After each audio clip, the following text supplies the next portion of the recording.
Hi Leo, welcome in this is your reading. Be open-minded po, hindi po halos lahat makaresonate, kaya piliin nyo na lamang.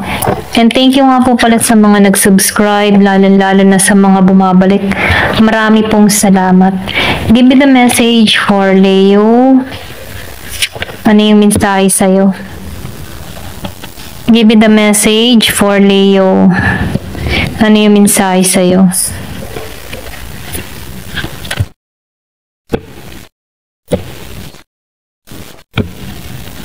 Give me the message for Leo. Ano yung mensahe sa'yo?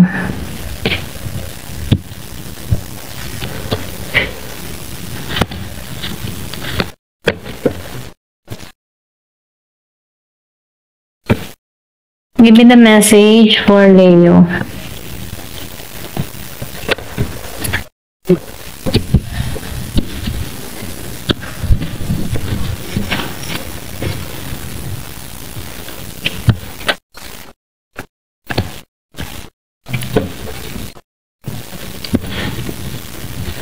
Okay, start na tayo, no?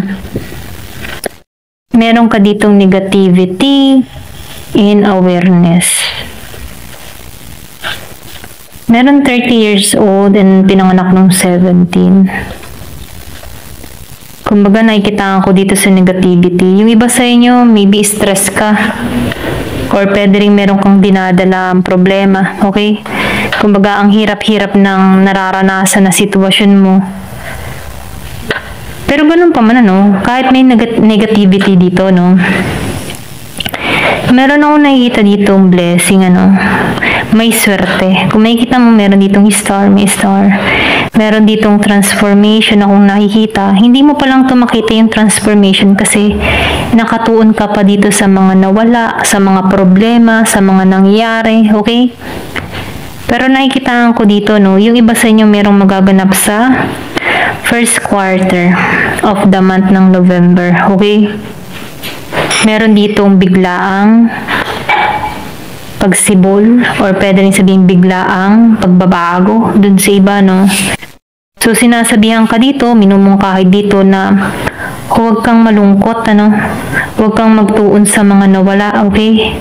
Kasi nakikitaan ko dito na mayroon ditong pagbabagong mangyayari sa'yo, okay?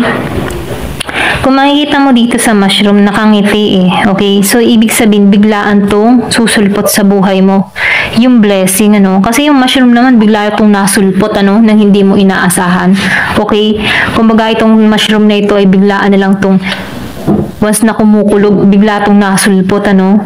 So, may naman, no, nakikita ko dito, meron ditong pagbabago or pwede rin sabihin, meron ditong sorpresa na naghihintay sa'yo. Sinasabihan ka lang dito na yung negativity na nangyayari sa buhay mo ngayon, meron niyang kapalit. Pwede rin sabing blessing in disguise, ano?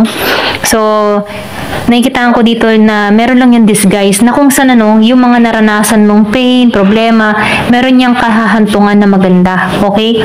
So, sinasabihan ka dito na huwag kang susuko, ano, huwag kang yung parang tipong huwag kang panghihinaan ng loob, ganyan, sa mga nangyayari sa inyo, okay? Pwede rin sabihin na sobrang dagok yung naranasan mo kasi biglaan din tong pagsulpot ng problema sa buhay mo. Pero ganun pa man, ano, biglaan din tong maayos, okay? So, maniwala at magtiwala kahit ilang yung mensahe kasi nakikitaan ko dito na meron ditong pagbabago na magaganap sa buhay mo. Okay? Ito lang yung mensahe, no? So, may transformation dito. Meron dito nagpapahiwating ng kasiyahan or meron dito magandang mangyayari sa'yo. Kaya sinasabihan ka dito na wag mong pagtuunan yung mga nawala, no?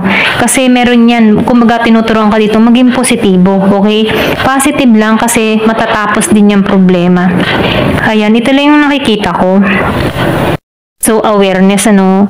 Kumbaga, makikita mo dito, may rainbow, may bulaklak, then meron ditong uwak, ano. So, meron ditong mga ibon at kalapate at mga hayop, ano.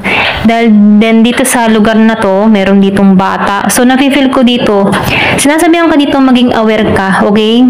Kasi talagang sa mundong ito, maraming mga pagsubok na kinakaharap. Marami ding sorpresa, okay? Sinusubok tayo, pero meron ding biyayan dumarating, ano. part yun ng buhay, kumbaga. Sinasabihan ka dito na maging aware ka sa mga nangyayari, okay? Kumbaga, huwag mo masyadong dibdibin, ano? Kasi kapag dinibdib mo, ikaw din yung mahihirapan sa sitwasyon. So, nakikitaan ko dito na meron ditong reborn or pwede rin sabihin para kang isisilang muli, ano? So, meron ditong bagong simula sa'yo kasi may pag-asa.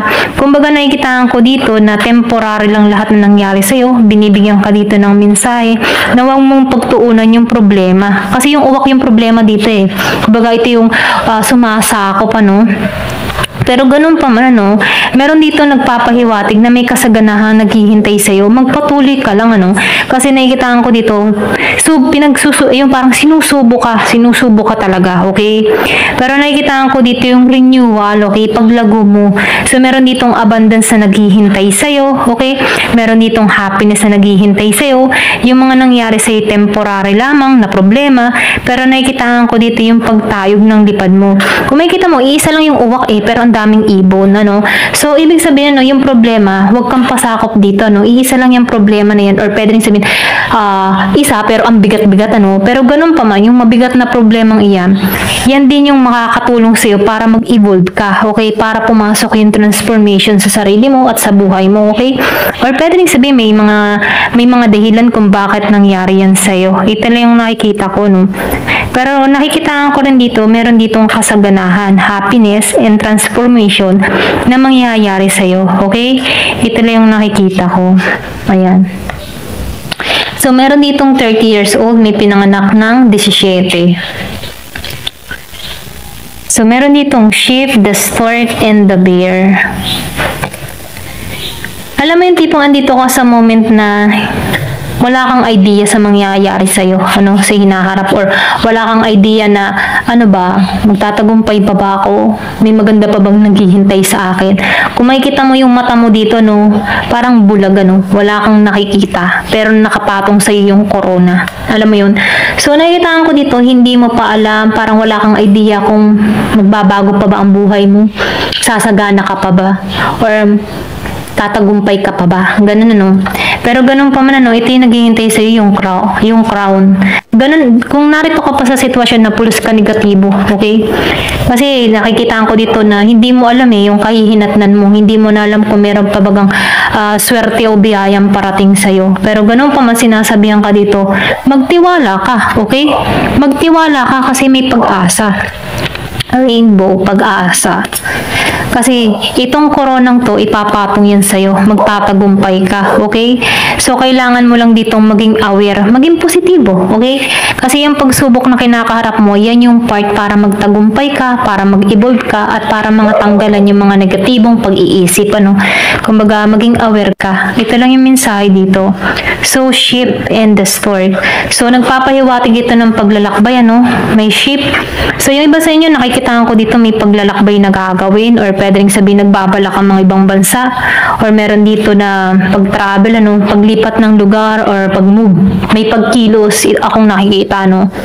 So, nakikitaan ko dito yung bagong simula dun sa iba, or pwede rin meron kang gagawin dito, may pinag-iisipan ka, may bago kang ideas na gagawin.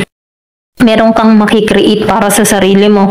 Okay, yung iba naman sa inyo, meron pagbubuntis, akong nakikita, o meron kang kaanak na meron baby, or isisilang, ano, sa family member mo. Okay, meron ditong baby na nagpapahiwatig, ano. So, nakikitaan ko rin dito yung emotion, ano. So, sinasabihan ka dito, tanggalan yung mga negatibong emotion, ano. Kasi meron dito patungo sa'yo, okay? May blessing na parating sa'yo. Or yung iba sa inyo, pwedeng maglakbay, mag-travel, or nagbabalak ang mga ibang bansa. Dun sa iba, no, may travel akong nakikita. Ayan. Meron pinanganak nung 15, 13, 17. Lumabas ang 17, ano. So, 8. So, nakikitaan ko dito, meron ditong pagbabago na mangyayari sa iba. Maniwala at manalig ka. Ang kailangan mo lang dito ipananampalataya at magdasal, ano, manalig sa puong may kapal, ano, na magkaroon ng pagbabago, okay? Kasi sa pagbabago naman, dinadalangan yun at dinadasal kung ano yung hiling mo, yun yung matutupad sa'yo, okay? Ito lang yung mensahe, ano, so mainam, panatilihing magdasal araw-araw, ayan. para nang sa ganun yung mga pagsubok sa buhay na kinakaharap ay malampasan. Ayan. So, meron ditong freedom, ano? So, meron ditong freedom, expansive, and divine flow. O, diba? Meron ng divine flow. Kumbaga, ang divine flow, nakikinig na yung dalangin mo. Okay? Kailangan mo lang ditong maging aware sa kung anong gusto mo, maging aware sa mga bagay-bagay, maging aware sa iniisip mo. Kumbaga, kung ramdam mong negatibo ka, tanggalan yan. Okay? So, divine flow, ano? Eventually, one sublime desire takes precedence over all others to follow the Tao, the divine flow at all costs. Kailangan mo lang dito ay manalig, okay? Kumbaga, sumunod ka lang sa daloy, ano? Kumbaga, kahit mahirap yung sitwasyon, huwag mo masyadong dibdibin, ano? Yun yung kagustuhan ni God. Yun yung nangyari. Merong mga problema na ibinigay sa atin, ipinagkaloob din yan sa atin dahil may purpose siya kung bakit naranasan natin yun, okay? Kung ano man yung kinaharap mong problema, may dahilan yan kung bakit na-experience mo yan, okay? Kasi meron ditong transformation or pwede rin sabihin may benepisyo yan para sa'yo, okay? Para may pagbabagong maganap sa buhay mo or pwede rin sabihin yung mindset mo, no, mabago, ganyan, ano? Kasi hindi naman natin matataro kung anong kaisipan ng ating Panginoon, ano? Kumbaga, siya lamang ang nakakaalam kung ano ba talaga yung nararapat sa atin. Kaya, andito lang tayo para humingi ng tulong, manalangin, okay? At humingi ng proteksyon, ganun, okay? So, meron ditong transformation, meron akong nakikitang renewal, ano? So, meron ditong bagong simula, okay? Magiging kang masaya. Ito yung promise sa'yo. Magiging kang masaya. Huwag kang mawawala ng pag-asa, okay? Ito lang yung nafe-feel ko. So, yung lahat ng mga pinaghirapan mo, meron yung kahantungan na maganda sa huli. Okay? Freedom. So, kung ngayon, feeling mo nakagapos ka sa problema, hindi mo na alam kung paano ba ito tatakasan, makakalaya ka. Okay? Makakalaya ka sa problemang kinakaharap mo. Kasi magiging aware ka na eh. Kumbaga, nakikitaan ko dito yung expansiveness. So, nakikitaan ko rin dito transformation eh. Kumbaga, tinutulak ka sa transformation. Meron din ako nakikita ditong travel. Okay? May nagpapahiwatig dito ng travel, okay? So, sinasabihan ka rin dito, tanggalan na rin yung mga negative na isipan, okay? Ito lang yung mensahe dito.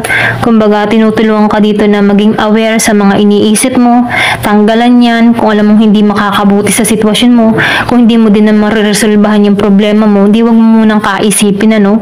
So, meron ditong happiness, ako nakikita, new beginning, meron ditong transformation na mangyayari o magaganap sa'yo. So, magkakaroon ka dito ng kaliwanagan, ano? Ito lang yung nafe-feel ko sa'yo. Ayan, so, pinakamalakas dito na akong nakikita yung transformation, may pagbabago mangyayari sa'yo, okay? Hindi mo to inaasahan, pili mo nakagapos ka dito eh, hindi mo na alam kung paano to tatakasan, pero makakalaya ka sa sitwasyong kinakaharap mo. Okay, ito lang yung nakikita ko. Thank you for watching. Love and peace.